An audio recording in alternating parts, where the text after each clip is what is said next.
কতজনই তো ডাক্তার হতে চায়, ইঞ্জিনিয়ার হয়ে ছুতে চায় আকাশ। এর বাইরে যারা ব্যতিক্রম তাদেরই একজন রিঙ্কি রানী শীল।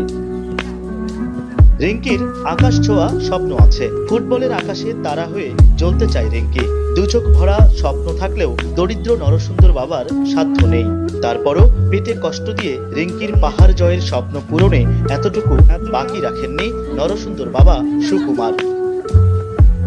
ইতিমধ্যে অনূর্ধ্ব 14 জাতীয় নারী দলে খেলার ডাক পেয়েছে রিঙ্কি রানী শীল। দিনাজপুর বিকেএসপিতে পড়াশোনা করছেন 7ম শ্রেণীতে। জরাজীর্ণ এই টিনশেড ঘরে জন্ম নেয়া রিঙ্কির শৈশব কেটেছে পাড়া প্রতিবেশীর দান করা পুরনো জামাই।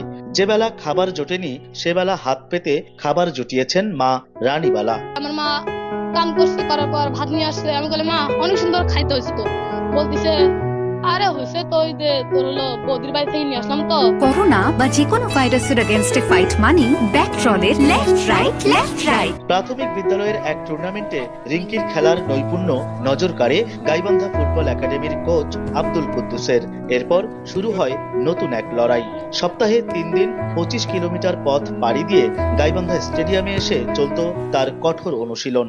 সেই পরিশ্রমের ফল মেলে 2025 সালে দেশ সেরা হয়ে সুযোগ পায় দিনাজপুর বিকেএসপিতে। সম্ভব হচ্ছে না, কিন্তু আমার বাবা ট্রাই করতেছে এটা আমার টাকা খরচ করার জন্য। আপনারা যদি সহযোগিতা করেন তাহলে আগে যেতে পারবো এবং আমার জন্য অনেকে দোয়া করবেন। পরিবারের যে অবস্থা সেখান থেকে উঠে আসছে, আমি ওকে এই জন্য ধন্যবাদ। ওর ইচ্ছাও ভালো ছিল, তার কারণে ও উঠে আসতে পারছে। মাঠে রিঙ্কির পায়ের জাদু দর্শকদের মুগ্ধ করলেও মাঠের বাইরের জীবনটা বড়ই নির্মম। সেলুন ব্যবসায়ী বাবার শরীরে বাসা বেঁধেছে রোগ শোক। তার মাও ভুগছেন নানা ব্যাধিতে।